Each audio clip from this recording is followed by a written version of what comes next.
आ पाए तो आने लगी राहत की हवाएं, आ पाए तो छाने लगी रहमत की घटाएं, आ पाए तो आने लगी एक गरीब आदमी बद्दू रात के वक्त वो कहीं बेचारा सुबह से चला था, मदीने पहुंचते उसे रात हो गई। उसने डरते हुए ना खैमा ही बाहर लगा लिया। जहां रात हुई ना, आधी रात को कोई 1-2 बजे समझ ले पहुंचा मदीने, तो उसने बाहर ने खैमा लगा लिया।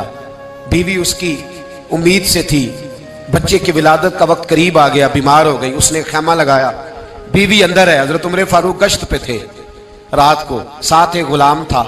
हजरत उमर फारूक रज़ी अल्लाह ताला अन्हु कहने लगे वो आग जल रही है थोड़ी सी, पता करो कौन है। तो आपका गुलाम पता करने गया तो बद्दू ने डांट दिया, कहने लगे जाओ तुम्हें क्यों बताऊं। हजरत उमर खुद गए, कहने लगे मुसाफिर भाई बता तो सही। कहने लगा जी छोड़े, मैं आपको क्यों बताऊं, मैं कौन हूं, कैसे आया हूं। फरमाया खैमे के अंदर से कराहने की आवाज आती, कोई दर्द से चीख रहा है, बता हमें बात क्या है। कहने लगा जी मैं फलां बस्ती फलां इलाके का एक गरीब हूं, अमीरुल मोमिनीन उमर फारूक से मिलने आया हूं और रात हो गई है तो यहाँ खैमा लगाया है, सुबह मैं उनसे मिल के चला जाऊंगा। तो रात को तकलीफ देना पसंद नहीं किया, तो मेरी बीवी उम्मीद से थी, अब बच्चे की विलादत का वक्त करीब है, पास कोई नहीं। हजरत उमर कहने लगे तू ठहर, मैं अभी आया। चेहरे पे नकाब है, उसे बताया नहीं मैं ही अमीरुल मोमिनीन। उमर दौड़े गए, अपनी जौजा से कहने लगे अगर तुझे बहुत बड़ा अजर मिल रहा हो तो हासिल करेगी। क्या करूंगी। तो कहने लगे चल फिर मेरे साथ, बहुत बड़ा अजर है। एक दोस्त के यहाँ विलादत का वक्त है, जरूरत की चीजें साथ ले लो। उस औरत ने थोड़े दाने ले लिए, घी ले लिया। हजरत उमर से कहने लगी लकड़ियां इकट्ठी कर ले। अमीरुल मोमिनीन, काउंसलर की बात नहीं बता रहा आपको, मैं आपको एमपीए की बात नहीं बता रहा, एमएनए की बात नहीं बता रहा, जो 10 गांव को मिला के चेयरमैन बना उसकी बात नहीं बता रहा, उसकी बात बता रहा हूं जो 22 लाख मुरब्बा मील का हुक्मरान है। उसकी बात बता रहा हूं जो गली से गुजरे तो शैतान रास्ता ही बदल जाता है। उसकी बात बता रहा हूं जिसके बारे में मेरे मुस्तफा करीम सल्लल्लाहु ताला अलैहि वसल्लम ने फरमाया मेरा उम्र तो वो है कि 950 साल हजरत जिब्रील भी इसकी शान बयान करें तो अजमत खत्म नहीं होती। इतना बड़ा शख्स। हजरत उमर ने लकड़ियां इकट्ठी की, ईंटों का रोड़े लेके चूल्हा बनाया, पहुंच गए। आपकी जौजा कहने लगी ये थोड़े दाने डालने, घी डालने और एक लकड़ी लेके इसको हिलाएं, तैयार करें। खुद जौजा अंदर चली गई, हजरत उमर बाहर पकाने लगे। वो बद्दू कहता है मैं इस तरह का उनके साथ बिहेव करने लगा जैसे को किसी चौकीदार के साथ नहीं करता। मैंने समझा ये उमर ने चौकीदार रखे आने जाने वाले मेहमानों का।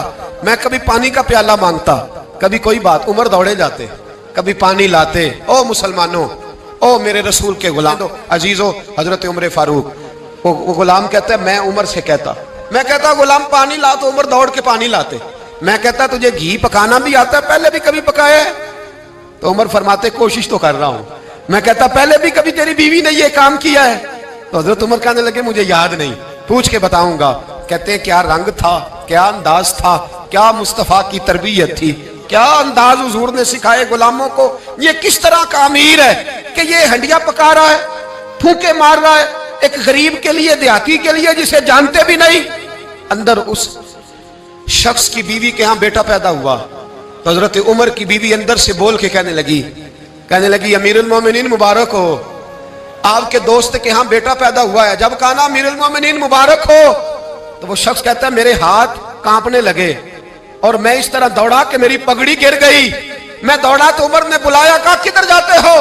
कहने लगा आप अमीरुल मोमिनीन है, आप अमीरुल मोमिनीन, आप उमर हैं, कैसर और किसरा जिसके नाम से कांपे आप वो हैं, जिसे मुस्तफा ने दुआ मांग के अल्लाह से मांगा वो वाले उमर है आप, जिसके लिए अलीउल मुर्तजा फरमाते हैं मैं रोज दुआ करता हूं वो वाले उमर है, जिसके बारे में अबू बकर सिद्दीक ने फरमाया था कि मैं अल्लाह से कहूंगा मौला जो तेरे महबूब की उम्मत के हक में सबसे बेहतर था मैं उसे खलीफा बना के, वो वाले उमर है। उमर अमीरुल मोमिनीन की बीवी वो तो खातून अव्वल होती है, वो तो मलका होती है, और तेरी बीवी दाई बनकर एक गरीब के बच्चे के पास बैठी रही विलादत के वक्त। उमर अमीरुल मोमिनीन होके तेरी दाढ़ी सारी धुएं से भर गई, तो ड्यूटी करता रहा। तो सैयदना उमर रो पड़े और उस बद्दू को सीने से लगा के कहने लगे तुझे पता नहीं तू कहां आया है, इस शहर का पता है? उसने कहा हुजूर कहां आया? फरमाया ये मेरे नबी का मदीना है, ये मुस्तफा का मदीना है, यहाँ अमीरों का इस्तकबाल नहीं होता, यहाँ गरीबों के इस्तकबाल होते।